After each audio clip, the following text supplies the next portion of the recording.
안녕하세요. 저는 가족이라는 단어를 생각하면 가슴이 저릿하게 아파오는 40대 여자입니다.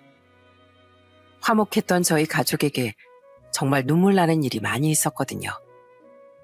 그래도 마음 다잡고 열심히 살고 있었는데 저희 가족을 돈으로만 보며 쓸데없는 욕심을 부리는 사람이 있더라고요. 그건 바로 저희 시모였습니다. 지나친 욕심을 부리는 바람에 그 죗값을 혼자 다 받고 계신 저희 시모에 대해 얘기해 보겠습니다. 끝까지 잘 들어주셨으면 좋겠습니다. 제가 어렸을 적부터 저희 집안은 정말 화목한 가족이었어요. 아빠는 직장에 다니시고 엄마는 시장에서 생선 장사를 하시느라 바빴는데 저보다 2살 많은 쌍둥이 오빠들이 저를 엄청 챙겨줬었거든요. 영경아, 형이 해준 김치볶음밥이랑 내가 만든 계란말이 중에서 뭐가 더 맛있는지 좀 골라줄래? 아니, 내가 봤을 땐 내가 만든 계란말이가 훨씬 맛있는데 형이 자꾸 자기가 만든 김치볶음밥이 최고라잖아. 전 오빠들이 그럴 때마다 누가 더 맛있다고 얘기할 수가 없어 참 곤란했답니다. 제가 집에서 숙제를 할 때도 꼭 오빠들이 제 옆에 달라붙어서 자상하게 알려주더라고요. 형, 영경이 수학 숙제 내가 도와줄 거야. 내가 그래도 형보다 수학은 더 잘하잖아. 야, 나도 초등학교 수학 문제 정도 풀 줄 알거든. 작은 오빠는 쌍둥이인데도 꼭 큰 오빠한테 형이라고 불렀어요. 티격태격하면서도 맨날 둘이 붙어 다니는 그 모습이 너무 좋아 보이더라고요. 공부를 잘했던 작은 오빠와는 달리 저희 큰 오빠는 학창 시절에 육상 선수를 했었는데 육상 선수로서 성공할 자신이 없었는지 고등학교 때 진로를 바꿨습니다. 그래서 작은 오빠는 서울에 있는 명문대학교에 그리고 큰 오빠도 수도권에 있는 평범한 대학에 진학하게 되었어요. 그러다가 작은 오빠가 큰 오빠보다 먼저 중견기업에 취업을 하게 되었습니다. 가족들 모두 작은 오빠를 얼마나 축하해줬는지 몰라요. 아이고, 우리 연길이 장하다. 학교 다닐 때부터 그렇게 공부를 열심히 하더니 이젠 좋은 직장까지 떡하니 들어갔구나. 정말 축하한다, 연길아. 그런데 그때쯤 저희 집안에 또 한 번 좋은 일이 일어났어요.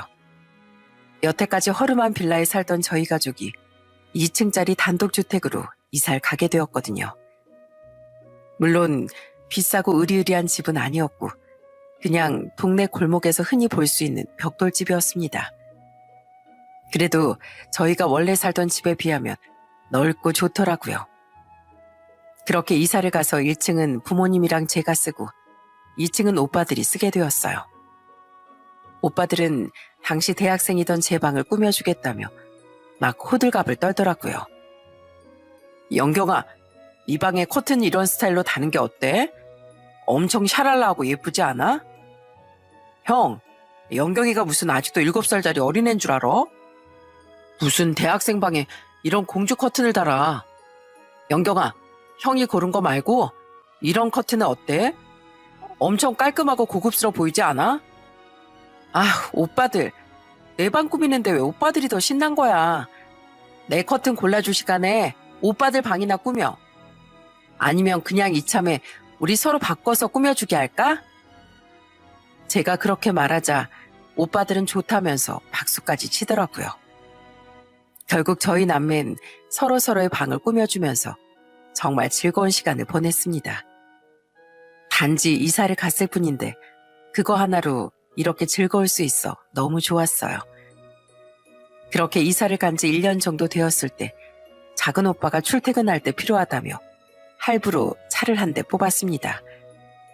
그러더니 얼마 후 큰 오빠한테 이러더라고요. 형, 나 이번에 여름휴가 때 뭐 할지 아직 안 정했는데 형이랑 나랑 둘이서 전국 일주나 한번 할래? 형 요즘에 취업 안 돼서 맨날 우울해하잖아. 이참에 내 차로 저기 땅끝 마을 해남부터 부산이랑 속초랑 다 찍고 올라오자. 어때? 그러자 큰오빠도 기분 전환하고 좋겠다며 둘이서 여행을 가겠다고 하더군요.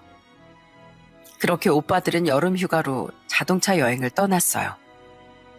중간중간 저와 부모님한테 연락해 어디서 뭘 하고 있는지 보고를 하는데 그 목소리가 엄청 신나 보이더라고요. 엄마, 저 지금 형이랑 같이 해남 두륜산에 있는 대흥사라는 절에 왔어요. 여기가 신라시대에 지어졌다고 하는데 완전 멋있는 거 있죠? 나중에 엄마랑 아빠도 오시면 엄청 좋아하실 것 같아요. 해남에서 부산으로 이동했을 때도 사진까지 찍어서 보내며 자랑을 하더라고요.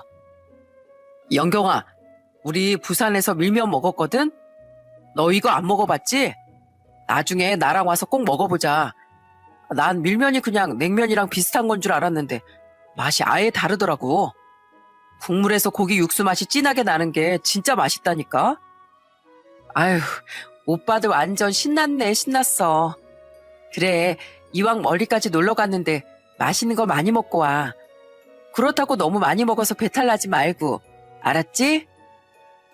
오빠들은 부산을 찍고 속초에도 갔는데 그때도 엄청 재밌어 하는 것 같더라고요. 아버지, 저희 지금 속초 중앙시장에 왔는데 여기 먹을 거 진짜 많아요. 저는 시장은 다 똑같다고 생각했는데 처음 와보는 시장이라 그런지 구경할 것도 되게 많네요. 아버지도 시장 구경하는 거 좋아하시죠? 나중에 저랑 같이 꼭 와요. 그렇게 재밌게 여행하던 오빠들이 여행 마지막 날 또 연락이 왔습니다. 엄마, 저희 지금 내비게이션에 저녁 6시에서 7시쯤 도착한다고 나와 있거든요. 혹시 차 막혀서 늦을 수도 있으니까 저녁은 저희 빼고 먼저 드세요. 그런데 저녁 6시에서 7시쯤 도착한다고 했던 오빠들이 저녁 8시가 넘도록 연락도 없고 집에도 들어오지 않는 겁니다. 처음엔 차가 막혀서 그런가 싶어 기다렸는데 하도 안 오길래 걱정돼 전화를 해봤습니다. 하지만 전화를 몇 통을 걸어도 한 번도 받질 않더라고요. 그렇게 걱정이 점점 커지던 와중에 정말 충격적인 소식을 듣고 말았습니다. 저희 오빠들이 강원도에서 서울로 넘어오던 중 사고가 크게 나서 한날 한시에 떠나고 말았다는 거예요. 그 소식을 듣고 급하게 병원에 달려갔는데 생기 있던 오빠들이 창백하게 누워있는 모습을 보고 정말 기절하는 줄 알았습니다. 저희 엄만 그걸 보자마자 아예 실신해버리고 아빠도 바닥에 주저앉아 해성 통곡을 하시더라고요. 아이고, 내 아들 연호랑 연기라 여행 갔다 와서 며칠 만에 얼굴 보나 했더니 이렇게 돌아오는 게 어디 있니? 차라리 그럴 거면 이 아빠가 대신 가마. 내가 대신 저승으로 갈 테니까 제발 다시 일어나 주렴. 그렇게 저희 가족은 한순간에 5식구에서 3식구가 되고 말았어요. 저희 엄만 그 충격이 너무 커서 생선 장사도 그만두시고 맨날 집에 누워서 우셨습니다. 영경아, 네 오빠들 불쌍해서 어떡하니? 맨날 내 꿈에 나와서 눈물을 뚝뚝 흘리는데 내가 가슴이 찢어져서 도저히 살 수가 없다. 엄마, 오빠들 때문에 슬픈 건 알지만 그래도 이렇게 울기만 하시면 어떡해요. 밥이라도 드시고 기운을 내셔야죠. 네 오빠들은 그 젊은 나이 허무하게 세상을 떠나버렸는데 내가 어떻게 밥을 뜰 수가 있겠니? 나도 그냥 네 오빠들 따라서 저승으로 가련다. 엄마, 그게 무슨 말씀이에요? 엄마가 그렇게 하면 오빠들이 좋아할 것 같아요? 오빠들이 예전에 많이 했던 말 있잖아요. 나중에 돈 벌어서 엄마한테 효도 많이 하고 싶다고 했던 거 기억 안 나세요? 그런데 엄마가 맨날 이렇게 밥도 안 먹고 울기만 하는 거 보면 오빠들이 얼마나 속상하겠어요. 자기들이 불효를 저질렀다고 생각해서 마음 편히 쉬지도 못할 거라고요. 그러니까 제발 울지 말고 기운 좀 내봐요. 네? 저도 옆에서 항상 엄마를 위로해주고 저희 아빠도 직장을 은퇴하고 엄마 옆에 꼭 붙어서 지켜주셨습니다. 그렇게 노력을 했는데도 저희 엄마가 괜찮아지는 데까진 2년이라는 시간이 걸렸어요. 그때까지만 해도 오빠들이 쓰던 2층을 정리하지 않고 있었는데 어느 날 아빠가 엄마한테 진지한 목소리로 이러시더라고요. 여보, 우리 이제 연호랑 연길이 편하게 보내주자고. 언제까지 2층을 저렇게 놔둘 순 없잖아. 연우랑 영길이도 자기들 방이 아직도 그대로 있는 걸 보면 마음이 편치 않을 거야. 아빠가 그렇게 얘기하자 엄마가 조용히 고개를 끄덕이시더군요. 그제서야 저희 가족은 오빠들이 썼던 2층을 정리하고 다른 사람한테 세를 주게 되었어요. 오빠들 짐을 정리할 때 제 마음도 참 씁쓸하더라고요. 엄마도 방 정리를 하면서 또 한 번 눈물을 흘리셨지만 예전처럼 많이 힘들어하진 않으셨습니다. 그렇게 오빠들을 떠나보낸 후 저도 직장 생활을 열심히 하면서 살았어요. 그러다 30대 초반 지인의 소개로 남편을 만나게 되었습니다. 남편은 리더십이 있고 웃음이 많은 사람이었는데 결혼하고 나서 저희 집에 정말 잘하더라고요. 어머님, 아버님, 사위 왔습니다.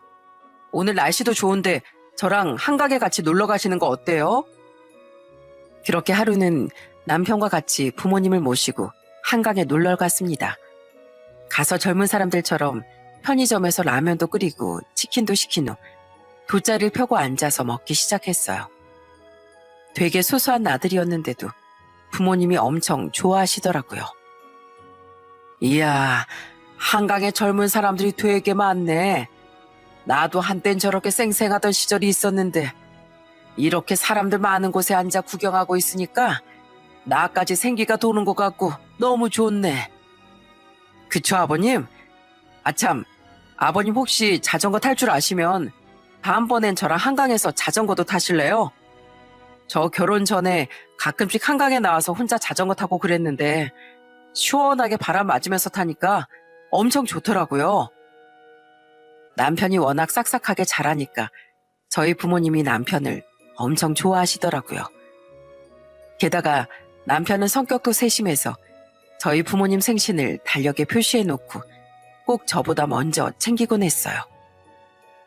여보, 좀 있으면 장모님 생신이잖아. 내가 좋은 식당 몇 군데 알아봤거든. 장모님이 한식 좋아하시니까 한식당 위주로 알아봤는데 이 중에서 어디가 더 괜찮을 것 같아? 음식은 여기가 더 푸짐하게 나오는데 분위기는 이쪽이 더 좋은 것 같더라고. 저도 저희 부모님을 그렇게 잘 챙겨드리는 남편한테 정말 고마웠어요. 그렇게 저는 남편과 결혼 생활을 하면서 아들 하나, 딸 하나를 낳게 되었습니다. 저희 부모님이 저희 애들을 얼마나 좋아하셨는지 몰라요. 아이고, 우리 영경이도 어릴 때 나만 보면 이렇게 쌩글쌩글 잘 웃었는데 우리 손주들도 지 엄마를 닮아서 엄청 잘 웃네. 영경아, 넌 어떻게 이렇게 예쁜 애들을 낳았니? 내가 요즘에 우리 손주들만 생각하면 자다가도 입이 귀에 걸리도록 웃는다. 엄마, 우리 애들이 그렇게 예뻐요? 하여튼 우리 엄마도 손주 바보라니까. 제가 남편과 결혼해서 애들까지 낳으니까 저희 부모님이 행복해 보이셔서 너무 좋았어요. 마치 저희 남편이 저희 집안의 행복을 가져다 준 것 같더라고요. 물론 저도 남편이 저희 친정 부모님과 잘 지내는 것처럼 시댁 식구들과 잘 지냈습니다. 그 중에서도 저보다 2년 먼저 결혼한 동서랑 정말 잘 지냈어요. 동서는 제가 결혼하고 처음 시댁에 갔을 때부터 저한테 엄청 친근하게 다가오더라고요.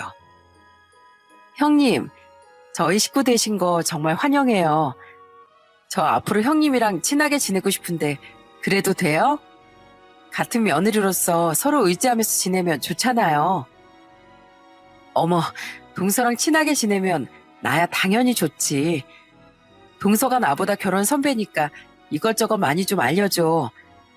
내 주변에 보니까 그래도 1, 2년이라도 먼저 결혼한 사람이 살림 하나도 더 능숙하게 잘하더라고. 동선 성격이 정말 상냥하고 착했는데 무엇보다도 음식을 그렇게 잘해서 부럽더라고요. 그런데 동서는 마음씨까지 넓어서 맛있는 반찬을 할 땐 꼭 많이 만들어서 시부모님한테도 가져다 드리고 저한테도 나눠줬어요. 아휴, 동선에 먹을 거면 만드는 것도 힘들 텐데 매번 우리 것까지 챙겨줘서 고마워. 내가 동서 덕에 요즘에 밥 2그릇씩 먹잖아. 동서는 어쩜 그렇게 음식 하나도 맛깔나게 잘해? 에이, 그냥 남들만큼 하는 건데요, 뭘. 그리고 제가 친정엄마를 닮아서 손이 좀 크다 보니까 뭐 하나를 만들더라도 많이 만들게 되더라고요. 이왕 만드는 거 가족끼리 다 나눠 먹으면 좋은 거잖아요. 그런데 이렇게 착한 동서의 속을 맨날 썩이던 사람이 있었습니다. 그건 바로 저희 시동생이었어요. 시동생은 직장을 다니긴 다니는데 생활비도 안 갖다 주고 술 먹고 외박할 때도 엄청 많다고 하더라고요. 형님, 저 진짜 속상해 죽겠어요. 그래도 그이가 우리 한결이 생각해서 달라질 줄 알았는데 아무리 제가 잔소리해도 듣질 않더라고요. 이번엔 공과금도 내야 되는데 돈이 없어서 또 밀리게 생겼어요. 아휴, 진짜 서방님 왜 그러신데? 자식까지 있는 사람이 그러면 안 되지. 동서, 일단 내가 돈 조금 보내줄 테니까 급한 건 그걸로 해결해봐. 내가 다음에 서방님 만나면 동서 대신 한마디 해줄게. 그 이후 시댁에서 시동생을 만나게 되었는데 저는 동서가 힘들어하는 게 너무 안쓰러워서 시동생한테 한마디 했습니다. 서방님, 도대체 회사 다니면서 번 돈을 어디다 쓰시길래 생활비를 한 푼도 안 갖다 주세요? 그리고 동서 혼자서 애 보는 거 힘든데 퇴근하면 집에 일찍 와서 집안일이라도 좀 도와줘야 되는 거 아니에요? 어떻게 애 아빠라는 사람이 일주일에 2-3번씩 외박을 할 수가 있어요? 아유 진짜 형수가 무슨 상관이에요? 그렇게 할 짓이 없어요? 남의 부부 일에 참견하게? 시동생이 버릇없게 나오자 제 남편이 시동생한테 한마디 하더군요. 야, 너 지금 네 형수한테 그게 무슨 말버릇이야? 네가 행동 거질 똑바로 못하니까 네 형수가 한마디 하는 거잖아. 그러게 결혼을 해서 자식까지 낳았으면 똑바로 살 생각을 해야지. 그런데 그때 시모가 시동생 편을 들기 시작하더군요. 종신이 너 왜 네 마누라랑 둘이 편 먹고 네 동생한테 화를 내니? 우리 종우가 회사 생활하느라 스트레스 받다 보면 술도 좀 먹고 집에 좀 안 들어갈 수도 있는 거지.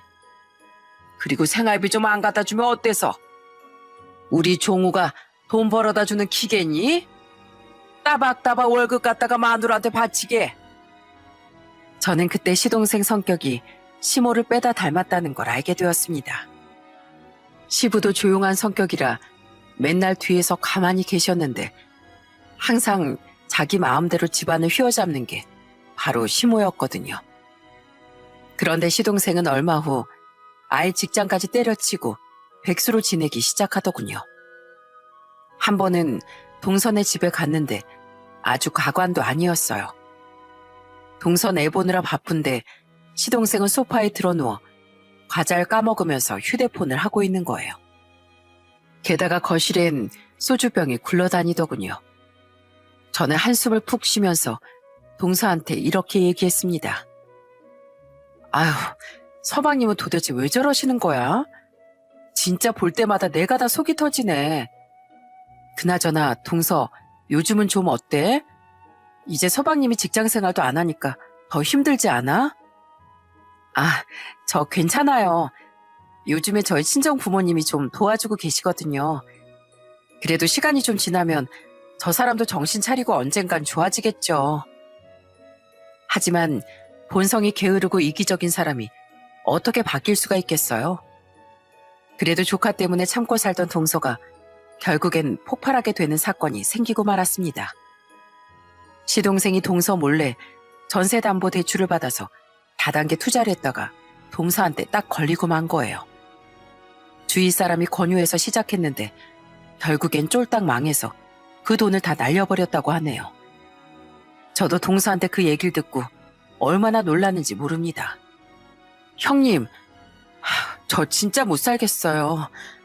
그 인간이 돈을 다 날리는 바람에 너무 억울하고 서러워서 어머님한테 말씀드렸더니 글쎄 뭐라는 줄 아세요? 남자가 살다 보면 그럴 수도 있는 거니까 그냥 저보고 무조건 참으래요. 그러면서 괜히 자기 아들한테 눈치 주지 말고 삼시세끼 꼬박꼬박 차려주라는 거 있죠? 자기 아들 한 끼라도 굶으면 절 가만두지 않겠대요. 형님, 저요. 이런 집안에선 도저히 못 살겠어요. 그동안은 우리 한결이 때문에 참아보려고 했는데 이제 더 이상은 안 되겠다고요. 결국 시동생은 양육권도 뺏기고 재산 분할도 거의 못 받은 채 이혼을 당하고 말았어요. 그런데 시모는 자기 아들이 이혼당한 게 억울했는지 오히려 동서 욕을 하는 거예요. 참나, 우리 아들이나 되니까 그런 여자 마누라라고 끼고 살았지? 지가 뭔데 우리 아들을 이혼남으로 만들어? 어머님, 동서가 뭘 그렇게 잘못했는데 그러세요? 솔직히 저 같아도 서방인 같은 사람이랑 살았으면 진작에 이혼했을 거예요. 남편 역할, 아빠 역할 하나도 못하고 자기 마음대로만 사는 사람을 도대체 어떤 여자가 참고 살아요? 뭐야? 너 지금 말 다 했니? 아니요, 다 안 했어요. 동서가 그동안 혼자 고생 다 하면서 얼마나 힘들게 살았는데 어머님은 그게 안쓰럽고 미안하지도 않으세요? 동서가 이혼까지 선택하게 된 건 어머님 탓도 있어요. 그러니까 지금이라도 동서한테 미안하게 생각하세요. 아시겠어요? 그런데 이렇게 집안이 난리가 난 와중에도 시부는 한마디도 안 했습니다.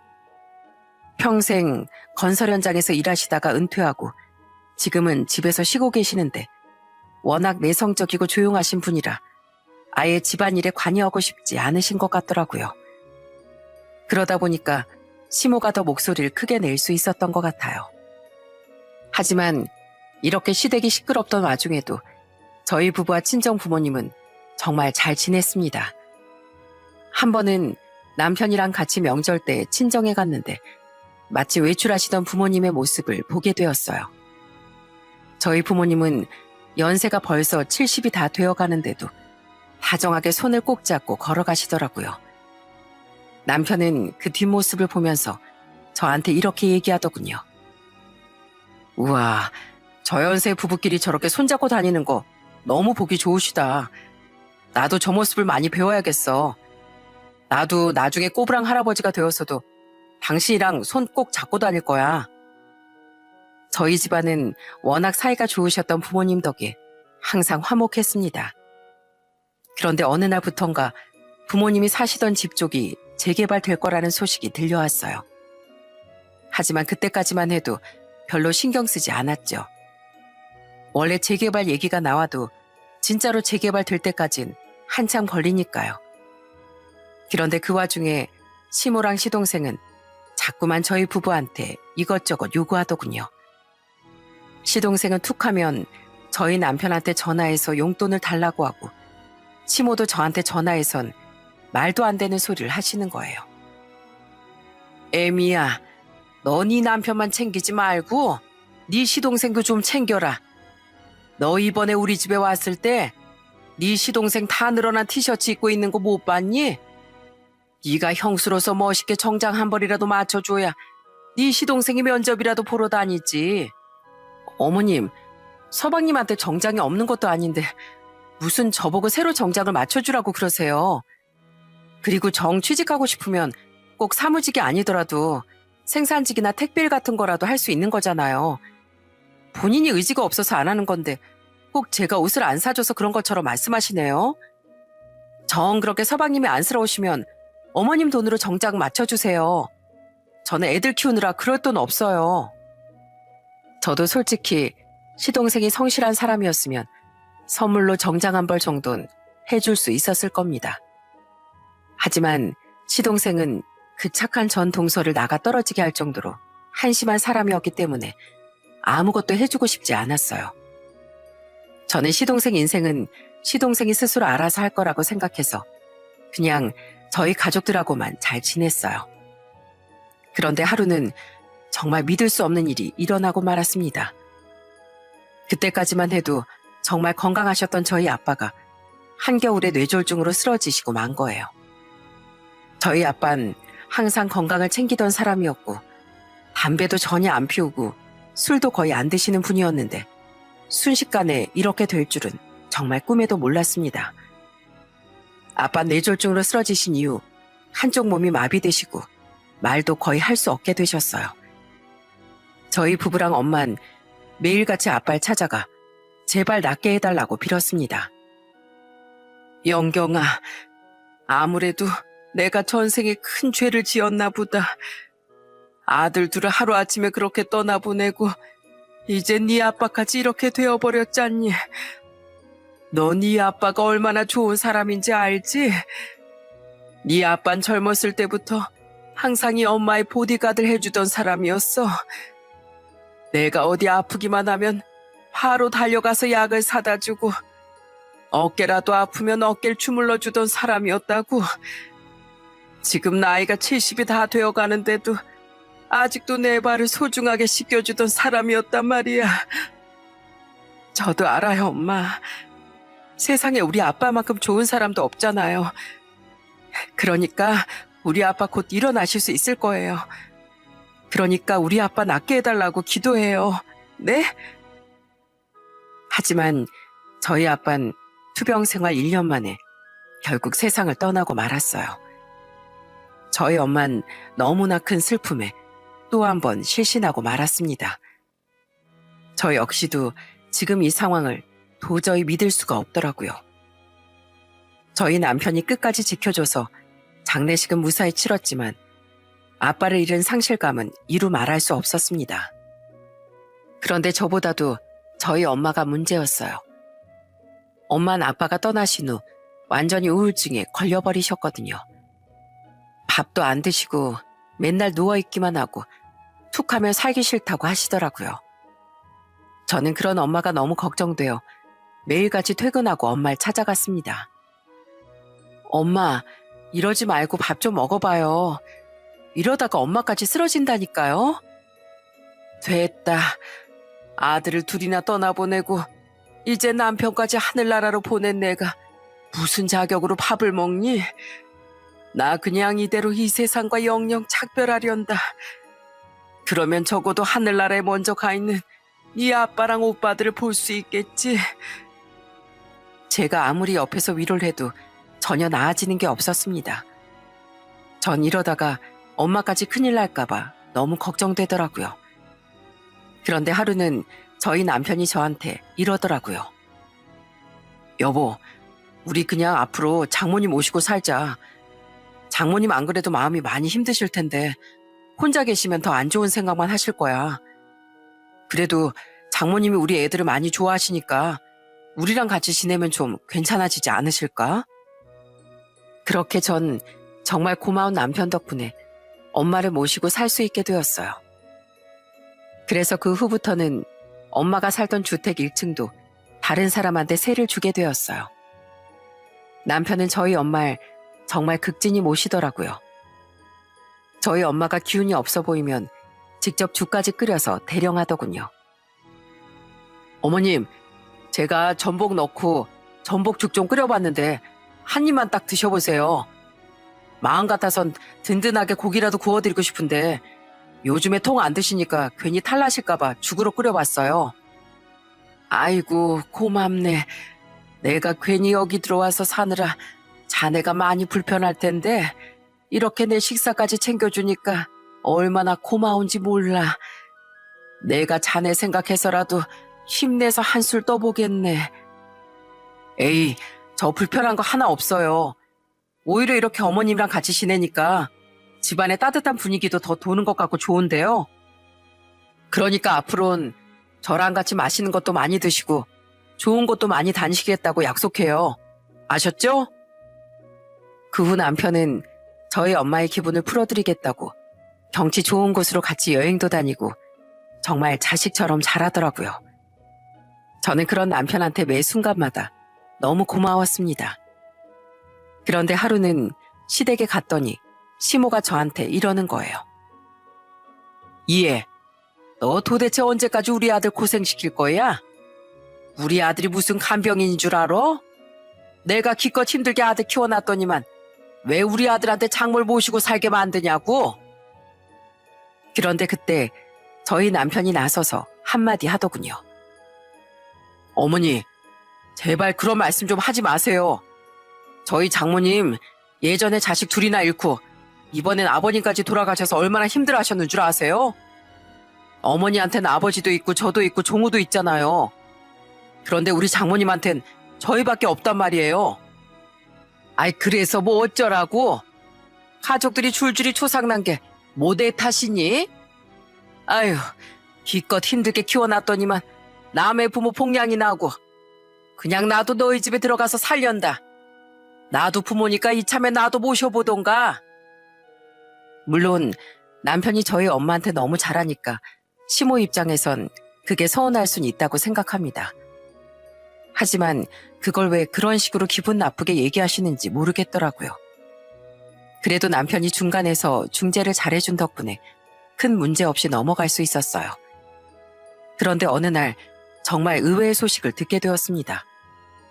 어느새 동서랑 이혼한 지 7년이 된 시동생이 다른 여자랑 결혼을 한다는 거예요. 시동생이 만나는 여자가 있는 건 알았지만 결혼까지 할 거라는 건 시모의 전화를 듣고서야 알게 되었습니다. 예, 너희 이번 주 일요일에 시간 좀 비워둬라. 우리 종우가 이번에 결혼할 여자를 집으로 데리고 온단다. 너희도 가족으로서 같이 인사해야 되니까 일요일에 우리 집으로 오거라.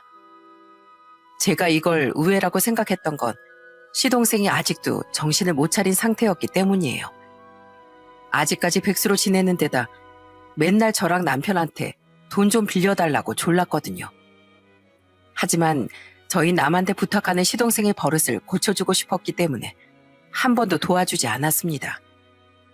그래서 시모가 시동생한테 생활비도 주고 용돈도 주면서 그 뒷바라지를 다 했어요. 저는 그런 시모를 보면서 자식 교육 참 잘도 시킨다 하고 생각했습니다. 그렇게 일요일이 되어 예비 동설 처음 만나게 되었는데 솔직히 인상이 좋지는 않더라고요. 생긴 것도 날카롭게 생기고 말하는 것도 좀 쌀쌀맞았어요. 솔직히 백수인 저희 시동생이랑 왜 결혼하는 건지 이해가 안 됐지만 그냥 서로 좋아하니까 그렇겠거니 하고 신경 쓰지 않았습니다. 그런데 그맘때쯤 저희 친정에선 좋은 소식이 들려오기 시작했어요. 저희 부부가 엄마를 모시고 산 지 3년 정도 된 시점이었는데 엄마가 세를 주고 있던 그 주택이 정말로 재개발이 된다는 거예요. 엄청 좋은 명품 아파트가 들어설 거라고 하더군요. 여기저기서 저희 엄마한테 연락이 와선 땅을 팔라고 하더군요. 그런데 이상하게도 그때쯤부터 시모가 갑자기 저한테 잘해주기 시작했습니다. 아유, 우리 며느리 왔니? 밥은 먹었어? 배고플 텐데 잠깐 여기 앉아서 기다려봐라. 내가 너 좋아하는 된장찌개 끓여주마. 어머님, 오늘 뭐 기분 좋은 일 있으세요? 평소엔 저 와도 별로 반갑게 안 맞아주셨잖아요. 얘는 내가 언제 널 반갑게 안 맞이했다고 그래. 속으론 반가운데 표현을 잘 안 했을 뿐이지. 그나저나 너 요즘에 피부가 칙칙하니 컨디션이 좀 안 좋아 보이는데 내가 보약이라도 한 채 지어줄까? 나 아는 사람이 며느리한테 보약을 지어줬는데 그거 먹고 그 집 며느리가 기운이 펄펄 난다면서 엄청 좋아했다더라. 네? 갑자기 무슨 보약이에요? 저 그런 거 안 먹어도 돼요. 저는 그때까지만 해도 시모가 왜 갑자기 이렇게 변했는지 이해할 수가 없었어요. 그런데 지금 생각해보면 저희 친정엄마가 사시던 집 위치를 알고 있던 시모가 그 동네 재개발 소식을 들어서 그런 것 같더라고요. 나중에 저희 엄만 결국 땅을 팔기로 결정하셨는데 원래도 그쪽이 비싼 땅이었지만 훨씬 더 많은 돈을 받고 팔 수 있겠더라고요. 그런데 저희 엄마가 하루아침에 큰 돈이 생기게 되자 갑자기 시모가 본색을 드러내기 시작하더군요. 어느 날 갑자기 저한테 전화해선 정말 말도 안 되는 얘기를 하시는 거예요. 예, 사부인께서 예전에 살던 집이랑 땅을 팔기로 하셨다며? 내가 알아보니까 그거 팔면 10몇 억은 그냥 들어온다던데 갑자기 떼부자 되셔서 엄청 좋으시겠다. 네? 어머님이 그걸 어떻게 하셨어요? 그거야 소문으로 다 알 수 있지. 아무튼 그래서 말인데 내가 이번에 네 시동생 신혼집 계약하고 왔거든. 계약금은 내가 냈는데 잔금 치러야 되니까 네가 날짜 맞춰서 입금 좀 해줘라. 내가 문자로 계좌번호 보낼 테니까 딱 3억만 보내면 돼. 네? 3억이요?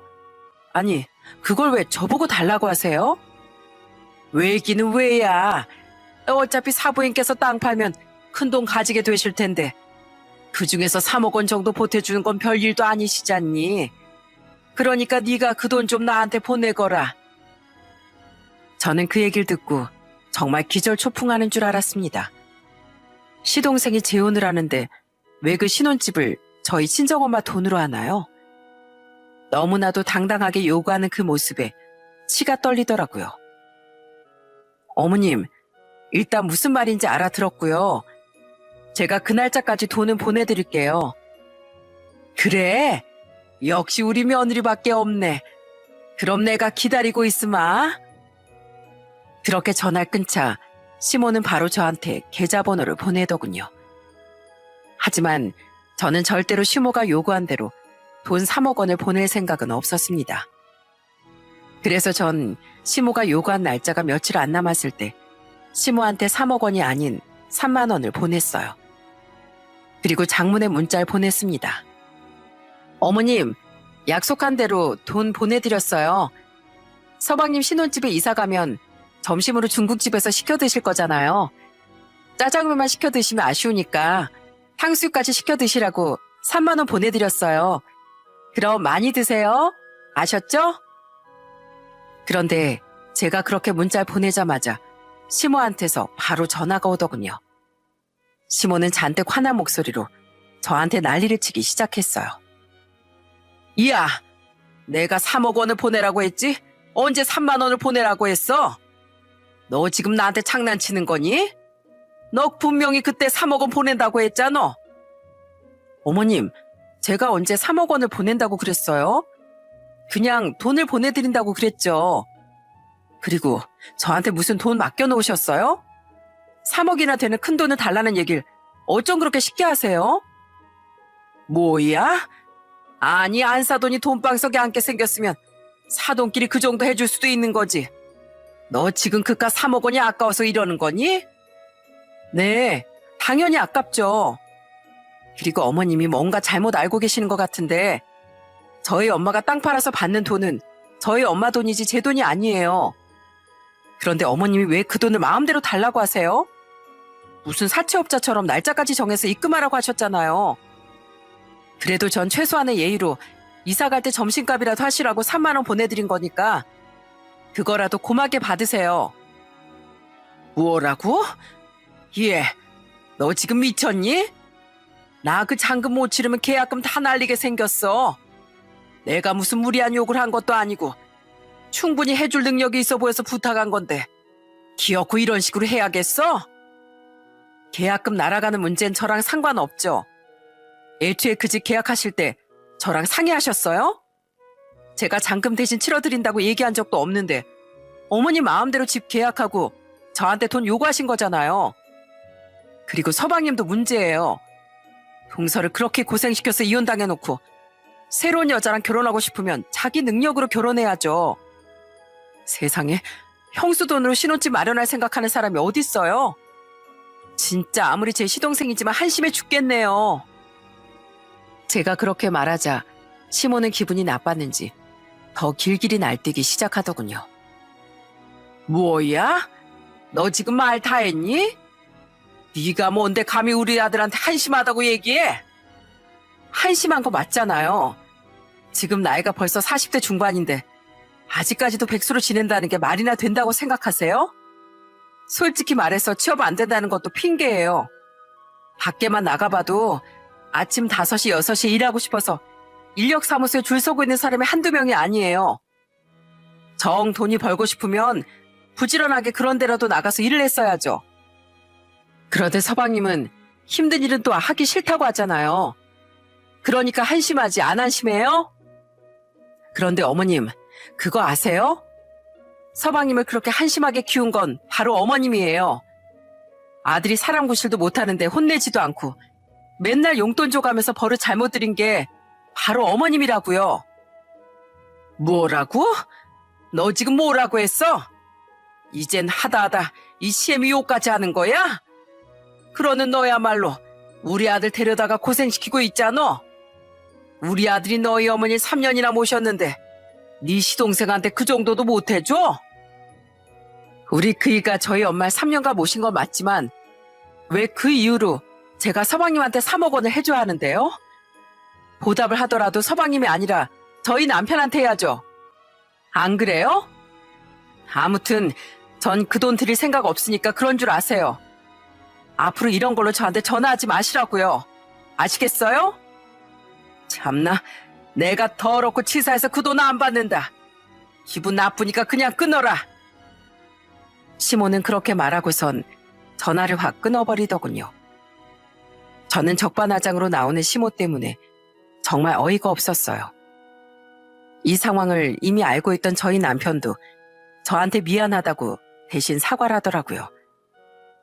그런데 제가 3억 원을 안 보내주는 바람에 발등에 불이 떨어진 시모가 그 다음 날부턴 태도를 싹 돌변해 저한테 애원하기 시작했습니다.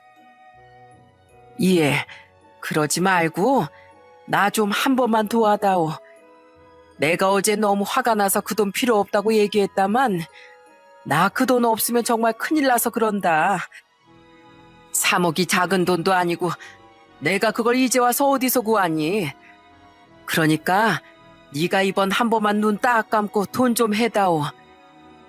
어머님, 제가 안 된다고 분명히 말씀드렸을 텐데요. 그러게 아들한테 신혼집을 해주고 싶으셨으면 있는 돈 한도에서 해주셨어야죠. 아무튼 저 못해드리니까 끊으세요.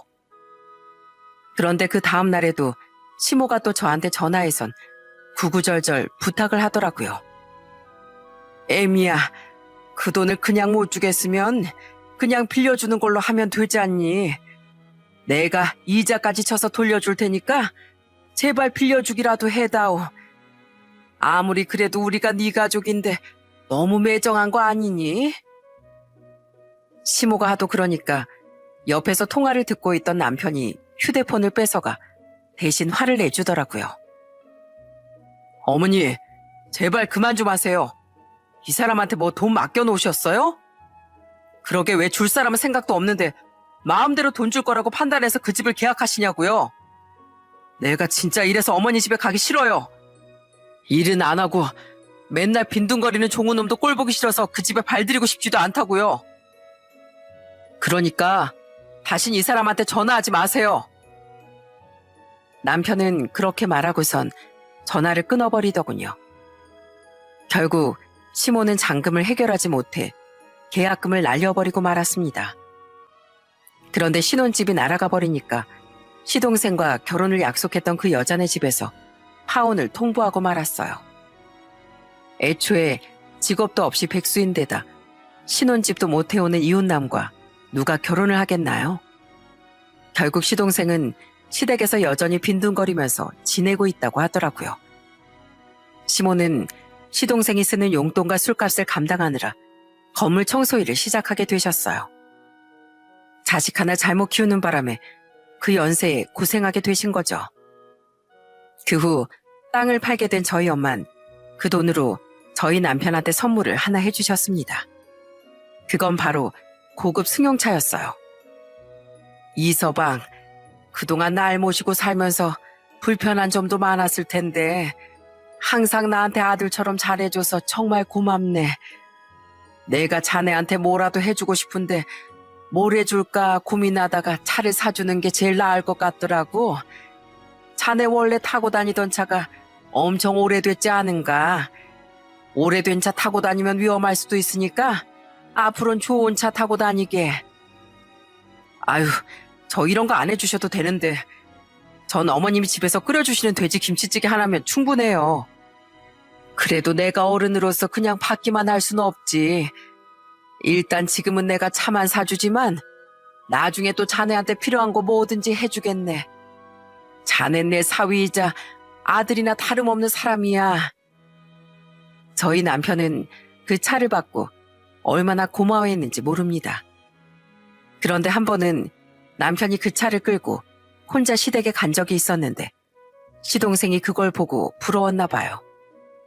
하루는 저한테 전화를 해선 이러는 겁니다. 형수, 저도 형처럼 좋은 차 타고 싶은데 저도 차 한 대만 사주시면 안 돼요? 형만큼 좋은 차까지는 안 바라고 그거보다 살짝 낮은 등급으로 사주셔도 되는데. 참, 저기요, 서방님. 새 차가 갖고 싶으면 서방님이 돈 벌어서 사세요. 나이가 몇 살인데 언제까지 그렇게 한심하게 살 거예요? 서방님 때문에 어머님은 건물 청소일까지 하시는데 아들로서 어머님한테 죄송하지도 않아요? 물론 어머님이 서방님을 잘못 키워서 그런 것도 있지만 서방님도 나이가 이만큼 먹었으면 스스로 정신 차릴 줄도 알아야죠. 아유 진짜? 왜 또 나한테만 뭐라고 그래요? 안 사주면 되는 거지. 되게 쌀쌀맞게 구네. 아이 알았으니까 끊어요. 저도 형수님이랑 더 얘기하기 싫거든요. 아마 제가 봤을 때 시동생은 평생 정신 못 차릴 것 같더라고요. 이래서 자식 교육이 중요하다고 하는 건가 봅니다. 저는 시모가 저한테 3억 원을 요구한 이후로 명절이나 생신 때 용돈 드리는 것 외엔 아무것도 안 하고 있어요. 저를 돈으로만 보는 시모한테 굳이 살갑게 대하고 싶지 않았거든요. 그런데 어느 정도 시간이 지나니까 시모가 아쉬웠는지 저한테 친한 척을 하기 시작하는 거예요. 자꾸만 저한테 전화를 해선 예전과는 달리 한참 누그러진 말투로 이러시더라고요. 애미야, 이제 나랑 다시 잘 지내보면 안 되겠니? 내가 요즘에 의지할 사람이 아무도 없어서 그래. 우리 둘째 아들은 맨날 집에서 빈둥대면서 용돈이나 달라고 하지. 이 시애비 내가 고생하든 말든 관심도 없지. 내가 자식 잘못 키우는 바람에 아주 서럽고 힘들어 죽겠다. 내가 이런 상황까지 되고 나니까 그래도 전에 나한테 살갑게 잘했던 네가 너무 생각나더라고. 나도 앞으로는 우리 작은 아들 사람 한번 만들어 볼 테니까 너도 나 좀 용서해 주면 안 되겠니? 하지만 전 아직까지도 시모를 받아들이고 싶은 생각이 없습니다. 그 일이 있고 나서 오랜 시간이 지난 것도 아니고 그냥 힘들어서 저한테 하소연을 하시는 걸로밖에 안 느껴졌거든요. 그래서 당분간은 계속 지켜볼 생각이랍니다. 그렇게 저는 시댁은 신경 안 쓰고 친정엄마와 잘 지내고 있었는데 얼마 전에 또 기쁜 소식 하나가 들려오게 되었어요. 시동생이랑 이혼한 전 동서와 가끔씩 연락을 하고 지냈었는데 얼마 전에 재혼을 한다고 하더군요. 그래서 깔끔하게 차려입고 결혼식장에도 갔다 왔답니다. 어머, 동서, 너무 예쁜 거 아니야? 이렇게 웨딩드레스까지 입고 있으니까 완전 공주님이 따로 없다. 그나저나 아까 보니까 동서 신랑 될 사람도 인상이 되게 좋아 보이더라. 역시 동서처럼 착한 사람은 언젠가 좋은 사람 만날 수 있을 줄 알았어. 형님, 감사해요. 저 형님이 여기까지 와주실 줄은 몰랐어요. 저 이번엔 꼭 좋은 가정 꾸려서 형님처럼 잘 살 거예요. 제가 항상 동경했던 게 형님네 결혼 생활이었거든요. 그래, 동서 살림도 잘하고 남을 배려할 줄 아는 좋은 사람이니까 분명히 결혼 생활도 잘할 수 있을 거야. 그런데 혹시라도 신랑이 힘들게 하면 이번엔 너무 참지만 말고 동서도 할 말을 하고 살아. 알았지?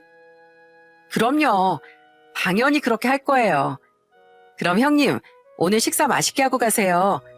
제가 나중에 신혼여행 갔다 오면 형님 선물도 꼭 사올게요. 전 동서가 그렇게 말하며 해맑게 웃는데 그 모습을 보니까 저까지 기분이 좋아지더라고요. 예전엔 시동생 때문에 맨날 고생만 했었는데 이번엔 행복한 결혼 생활을 했으면 좋겠다고 마음속으로 빌어줬습니다. 그리고 저 역시도 지금까지 살아왔던 것처럼 엄마를 모시고 화목하게 살겠다고 다짐했어요. 돌아가신 저희 아빠와 오빠들이 먼저 떠난 걸 미안해하지 않게끔 엄마한테 더 잘할 생각입니다. 아마 제가 이렇게 잘 지내고 있는 걸 저희 아빠와 오빠들도 하늘나라에서 지켜보고 있겠죠? 여러분, 저는 참 가족복이 많은 사람인 것 같아요. 인자하신 아빠와 항상 가족을 생각하던 오빠들, 그리고 저희 엄마를 지극정성으로 챙겨주는 남편까지. 이런 좋은 가족들을 만날 수 있었던 건 정말 행운이었던 것 같습니다. 물론 저희 아빠랑 오빠들이 먼저 세상을 떠난 건 너무 가슴이 아프지만 너무 착한 사람들이라 하늘나라에서 일찍 데려간 거라고 생각하기로 했어요. 그래야 남은 생 동안 누구보다 밝고 씩씩하게 엄마를 모시고 살 수 있을 것 같거든요. 우리나라 속담 중에 매를 아끼다가 자식 농사 망친다 라는 말이 있어요. 저희 시모도 시동생한테 혼낼 땐 혼내고 엄하게 키우셨으면 이 늦은 나이에 고생하시는 일은 없었을 겁니다. 그런데 자식 하나를 잘못 키우는 바람에 며느리한테도 외면당하고 아직까지 자식 뒷바라지를 하면서 살고 계시네요. 제 사연을 듣는 분들께서도 자식이 예쁘다고 너무 오냐오냐 하지만 마시고 혼낼 땐 따끔하게 혼내셨으면 좋겠어요. 저도 시동생을 보면서 저희 애들은 절대 그렇게 되지 않도록 많이 신경 쓰고 있답니다. 여러분, 그럼 전 제 이야기를 이쯤에서 마치는 걸로 할게요. 끝까지 들어주셔서 정말 감사합니다. 그럼 오늘 하루도 행복하게 보내